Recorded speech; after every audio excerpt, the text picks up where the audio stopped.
नमस्कार, स्वागत है आपका। आप जुड़ चुके हैं शेयर बाजार सबका अधिकार के साथ ईटी नाउ स्वदेश की एक ऐसी मुहिम जहां पर हम आपके लिए लेकर आते हैं निवेशकों को बेहतरीन मार्गदर्शन अपने दिग्गज एक्सपर्ट के जरिए।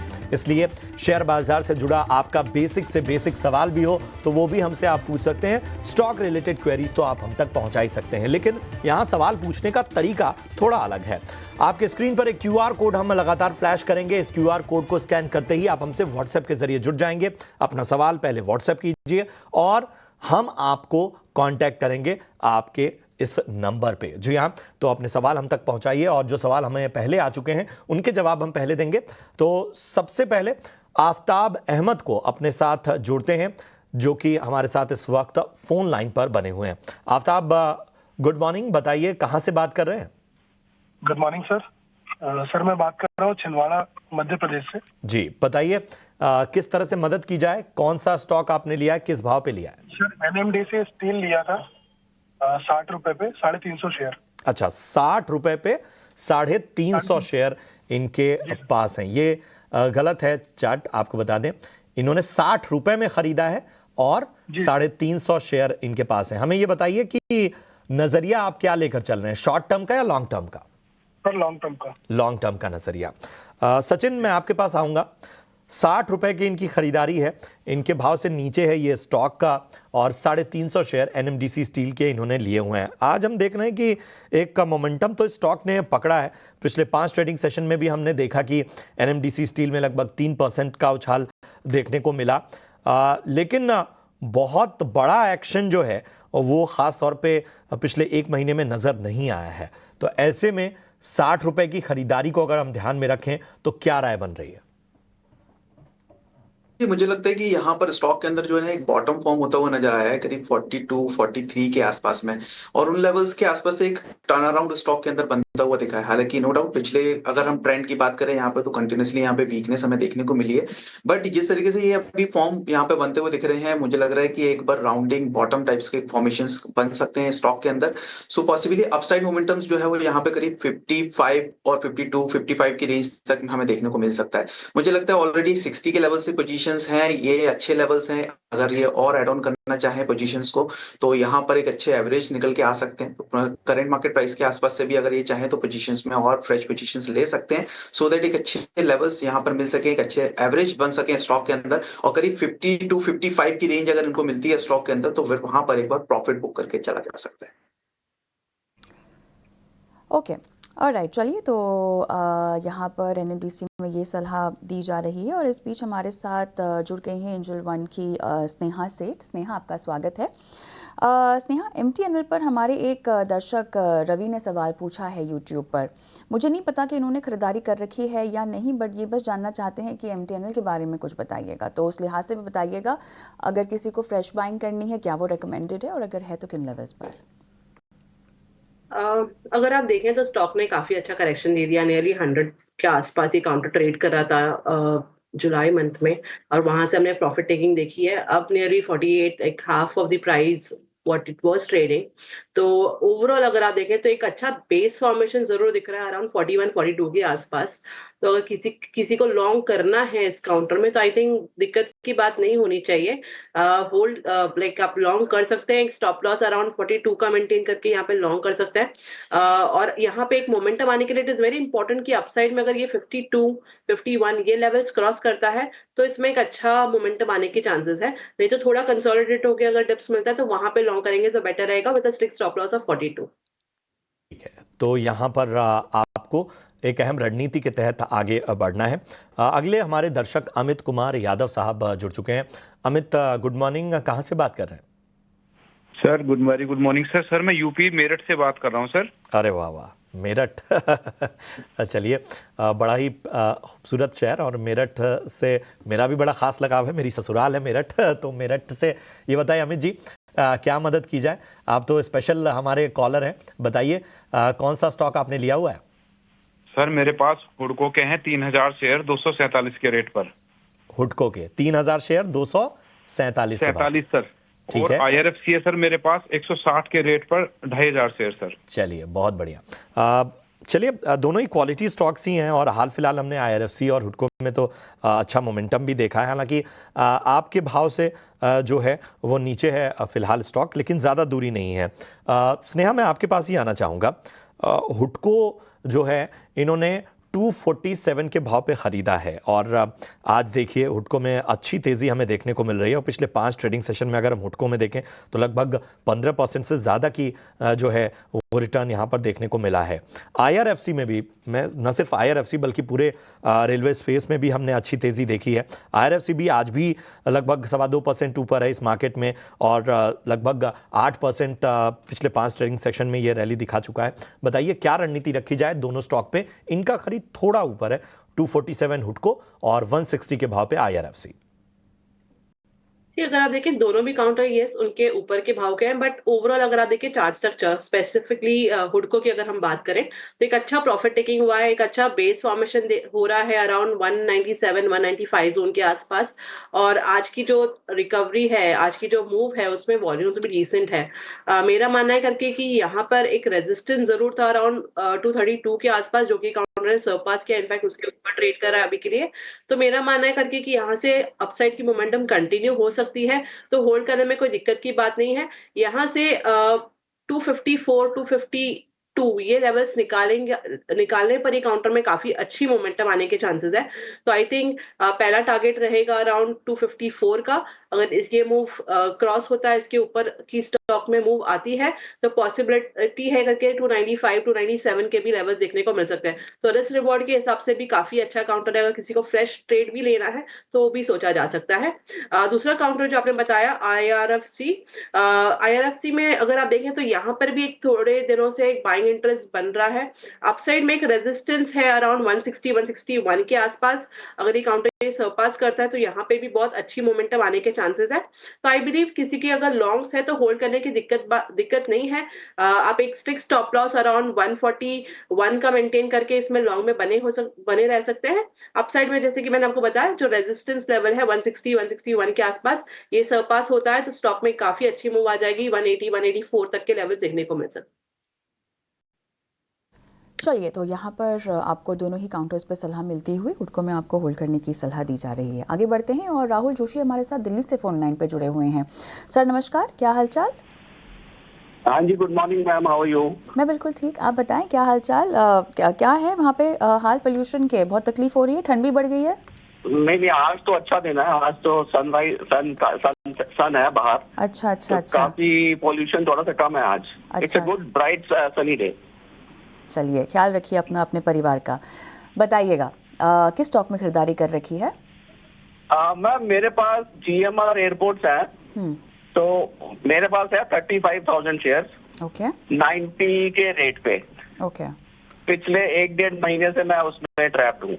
हाँ, काफी रेंज बाउंड तो है ही मेरे ख्याल से। अभी 81 82 के आसपास चल रहा है। हाँ, तो ये बताइएगा आपने इसको कितना और समय देने का मन बना रखा है? जितनी जल्दी मैम इससे निकल पाए। जितनी जल्दी निकल पाए। चलिए, सचिन, काफ़ी लंबे समय से एक रेंज में ही हम घूमता हुआ इसको देख रहे हैं। मेरे ख्याल से 101 के पार ये जा ही नहीं पाया है। बताइएगा अब ये क्या करें? जी बिल्कुल, स्टॉक के अंदर अभी भी काफी सारे मल्टीपल हर्डल्स नजर आ रहे हैं। हालांकि लोअर साइड से एक रिकवरी मूव हमने जरूर देखा है, करीब बेस बना है 75 74 के आसपास से। वहां से जो है स्टॉक्स के अंदर एक रिकवरी मूव आया है, but on the higher side में मल्टीपल हर्डल्स अभी भी बने हुए हैं।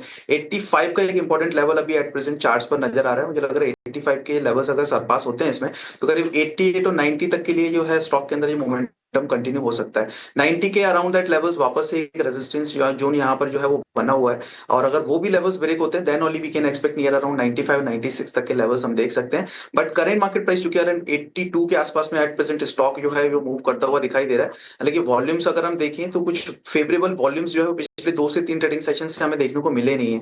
But higher side 85 important level है। इन केस अगर वो लेवल्स ब्रेक होते हैं then only we can expect the upside momentum करीब 88 और 90 तक के लिए कंटिन्यू होता हुआ नजर आ सकता है। पोजीशंस काफी ऊपर के लेवल से इनकी है। मुझे लगता है अगर चूंकि इनका जो टाइम होरिजन ये लेके चल रहे हैं कि as soon as possible position से एग्जिट करें, सो इन केस अगर आप यहाँ पर चाहें तो फ्रेश थोड़ी सी और पोजीशंस को ऐड करके एवरेज आउट करके पोजीशन से एग्जिट कर सकते हैं। एज पोजीशन को एज इट इज होल्ड कीजिए। डाउन साइड में एक स्टॉप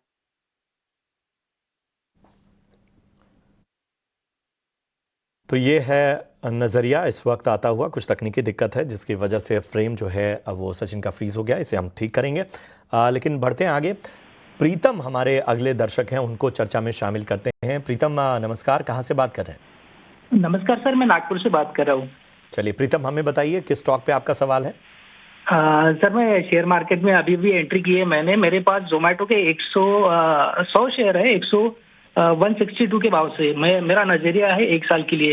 राय करना चाहता हूँ सर आपकी। तो सबसे पहले तो बधाई स्वीकार कीजिए क्योंकि आप नए निवेशक हैं, लेकिन एंट्री बड़ी जबरदस्त। फरवरी मार्च के आसपास खरीदा था क्या आपने?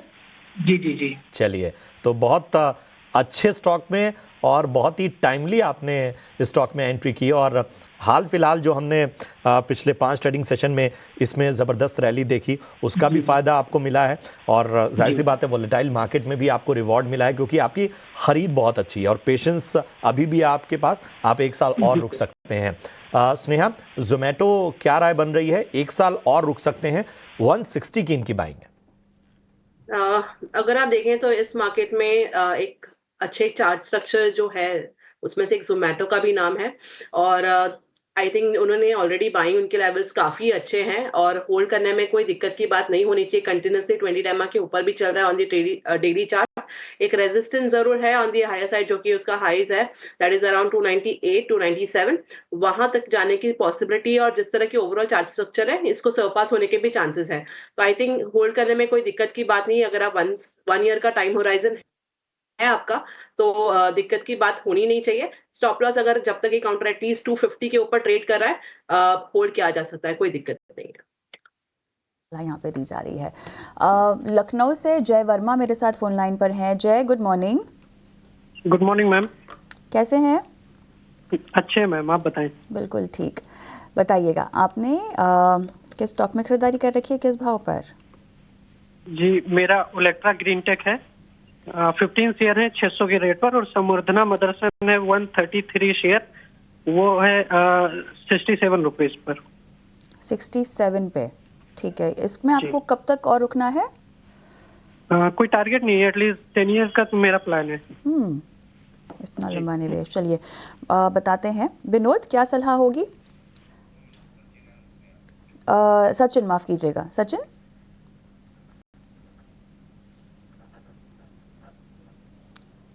आपको मेरी आवाज आ रही है?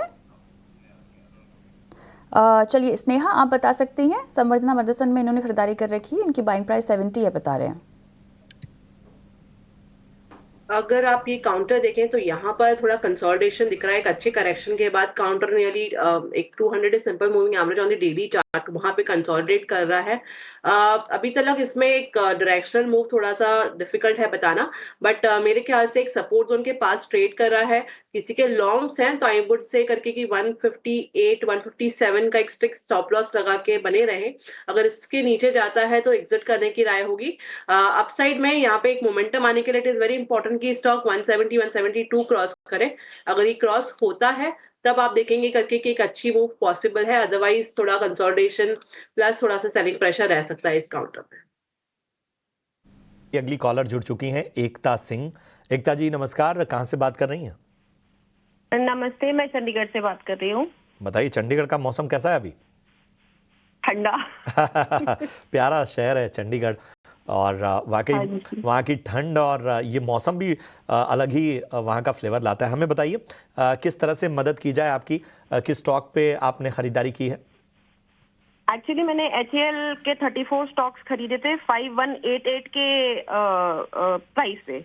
ओके। तो मुझे ये पता करना है कि इसको शुड आई होल्ड इट और डू द एवरेजिंग, कि इसका फ्यूचर प्रेडिक्शन क्या है। डिफेंस शेयरों में एक करेक्शन अच्छा खासा हमने देखा था आफ्टर बजट, तो मेरे ख्याल से उसका ही नुकसान आपको ज़्यादा हुआ है, लेकिन एक बार फिर से डिफेंस शेयरों में रौनक आई है। तो चलिए एक नए तरीके से उस पर रणनीति आपको देने की कोशिश करते हैं। स्नेहा, HAL 5188 की इनकी बाइंग है, क्या रणनीति रखी जाए? नुकसान तो हो रहा है इनको। अगर आप देखें तो काउंटर करेक्ट जरूर हुआ है, बट अगर आप रिसेंटली देखें तो एक अच्छा बेस फॉर्मेशन दिख रहा है 4000 के आसपास। 3950 4000 ये एक अच्छा बेस बन गया है। स्टॉक ने रिसेंटली जो अपमूव दिया है उसके बाद वो अपने 89 ईएमए को भी सरपास किया है। मेरा मानना है कि यहाँ से तेजी होती है और अपसाइड में अगर हम 4600 700 ये जोन निकालते हैं तो पॉसिबिलिटी की मोमेंटम कंटिन्यू हो सकता है और जो 5100 5200 ये सब लेवल्स भी देखने को मिल सकते हैं। तो अभी के लिए अगर किसी के लॉन्ग्स है और उन्होंने होल्ड किया है डिस्पाइट सच अ फॉल, तो मेरा मानना है होल्ड किया जा सकता है। एक स्ट्रिक्ट स्टॉप लॉस अभी के लिए आप 2300 का मेंटेन करके लॉन्ग में बने रहें। चलिए, स्टॉप लॉस मेंटेन करके आपको बने रहने की सलाह दी जा रही है। व्हाट्सएप के ज़रिए सवाल पूछा है स्नेहा हमारे दर्शक लच्छी सिंह ने, और ओला इलेक्ट्रिक पर इनका सवाल है। ये इनकी खरीदारी लगभग 87 के आसपास है, और अब बताइएगा जिस तरह से हमने कीमतों में इजाफा देखा है, बेहतरीन तेज़ी का एक सेशन, अब क्योंकि ये प्रॉफिट में भी है, तो आप कितना और रुकने की सलाह देंगी इन्हें? हमारे पास फ़ोन लाइन पर ये है नहीं, तो इनकी इन्वेस्टमेंट ड्यूरेशन नहीं पता, और अगर इन्वेस्टमेंट है भी या नहीं वो भी नहीं पता। तो बताइएगा, मुनाफे में फ़िलहाल हैं तो क्या बांध के निकल जाएं? कविता जी, आई थिंक निकलने की सलाह नहीं होगी अभी के लिए। मेरे ख्याल से होल्ड करना चाहिए, क्योंकि अगर आप देखें तो लास्ट 2 दिनों में काफी स्ट्रांग मूव आया है इसमें। जो काउंटर आप देखें कि एक हर्डल लैग कर रहा था अराउंड 77 के आसपास, वो उसको सरपास करके इनफैक्ट अब 90-91 के आसपास ट्रेड कर रहा है। मेरा मानना है कि यहाँ से अपसाइड मोमेंटम कंटिन्यू हो सकता है और पॉसिबिलिटी है कि 105 107 ये लेवल्स भी देखने को मिल सकते हैं। तो अगर किसी के लॉन्ग्स हैं और अगर किसी को फ्रेश इनिशिएट भी करना है तो कोई दिक्कत की बात नहीं है, किया जा सकता है फॉर द टारगेट ऑफ 107। और अगर एक स्टॉप लॉस मेंटेन करना है, that should be maintain around 84। Stop loss लगाना है 84 का। और इस बीच एक अहम खबर, नेचुरल गैस को जीएसटी के दायरे में लाने के लिए तेल मंत्रालय ने एक बार फिर पहल की है, और इसी खबर को समझा रहे हमारे सहयोगी प्रकाश प्रियदर्शी। प्रकाश, बताएं। देखिए, सिटी गैस डिस्ट्रीब्यूशन कंपनीज के पॉइंट ऑफ व्यू से देखें तो काफ़ी इंपॉर्टेंट डेवलपमेंट है। सूत्रों के हवाले से जो जानकारी हमें मिल रही है उसके हिसाब से पेट्रोलियम मंत्रालय ने एक बार फिर से इस बात की वकालत की है कि जल्द ही नेचुरल गैस को जीएसटी के तहत लाने के प्रयास शुरू करने चाहिए, और बल्कि इस पर अंतिम फैसला लेना चाहिए। सूत्र हमें बता रहे हैं कि पेट्रोलियम मंत्रालय ने एक बार फिर से वित्त मंत्रालय को इस मसले पर संपर्क किया है, खासकर इस बात को ध्यान में रखते हुए कि एपीएम गैस की जो सप्लाई है सिटी गैस डिस्ट्रीब्यूशन कंपनीज को, उसमें लगातार कमी आ रही है। पिछले 2 महीने के दौरान अगर देखें तो 2 बार इसमें करीब 20% तक की कटौती हुई है, जिसकी वजह से सिटी गैस डिस्ट्रीब्यूशन कंपनीज के ऊपर दबाव है। सिटी गैस डिस्ट्रीब्यूशन कंपनीज ने इस मसले पर सरकार से संपर्क किया है, लॉन्ग टर्म सोल्यूशन की मांग की है, और उसी को ध्यान में रखते हुए पेट्रोलियम मंत्रालय की ये दलील है कि जल्द से जल्द नेचुरल गैस को जीएसटी के दायरे में लाने की ज़रूरत है, ताकि जो अफोर्डेबिलिटी है उसको सुनिश्चित की जाए। इसके अलावा कई और दूसरे विकल्प हैं, उस पर भी काम किया जा रहा है, वो भी तलाशे जा रहे हैं, ताकि जो सिटी गैस डिस्ट्रीब्यूशन कंपनीज हैं उनको अफोर्डेबल रेट पर जो नेचुरल गैस है वो सप्लाई की जाए। हमें इस बात की भी जानकारी मिल रही है कि इस मसले पर काफ़ी एक्टिव डिलिब्रेशन चल रहा है सभी स्टेक होल्डर्स के साथ। पिछले 2-3 महीनों के अंदर कई बैठकें भी हुई हैं। वित्त मंत्रालय ने पेट्रोलियम मंत्रालय से एडिशनल डेटा मांगे थे, जो कि पेट्रोलियम मंत्रालय ने सौंप दिए हैं कि आखिर इस वक्त जीएसटी के दायरे से बाहर रहने की वजह से क्या इम्पैक्ट पड़ रहा है सेक्टर के ऊपर, और जीएसटी के तहत लाने पर किस तरह के फ़ायदे होंगे। साथ ही साथ इसमें और एक और इम्पॉर्टेंट डेवलपमेंट ये है कि जो इम्पॉर्टेंट स्टेट्स हैं लाइक महाराष्ट्र और गुजरात, उन्होंने इस पर अपनी सहमति दे दी है। तो जाहिर तौर पे ये काफ़ी इम्पॉर्टेंट ब्रेक थ्रू है, और सूत्र बता रहे हैं कि वित्त मंत्रालय एक प्रपोजल तैयार कर रहा है और इसे जीएसटी काउंसिल के सामने रखा जाएगा। तो काफ़ी इम्पॉर्टेंट डेवलपमेंट है, और सरकार की योजना ये है कि नेचुरल गैस और एटीएफ को ग्रेडेड मैनर में चरणबद्ध तरीके से जीएसटी के दायरे में लाने की योजना है, और सबसे पहले नेचुरल गैस को जीएसटी में लाने की जो योजना है वो तैयार की जा रही है। शुक्रिया करेंगे इस अहम जानकारी के लिए प्रकाश आपका, और इस खबर की तमाम अपडेट हमने पहले भी आपको दी थी, और जो ताज़ा अपडेट है, जो डेवलपमेंट है, वो भी हमने आपको बताई। एक्सक्लूसिव खबर आपने प्रकाश के ज़रिए जानी। इन सब के बीच में स्नेहा, मैं आपके पास आना चाहूँगा। बताइए, OMCs, oil and natural gas, अगर इस पूरे सेगमेंट को इस खबर के आधार पर भी और बाकी मार्केट ट्रेंड्स के हिसाब से भी प्ले आउट करना हो, तो क्या रणनीति रखनी चाहिए?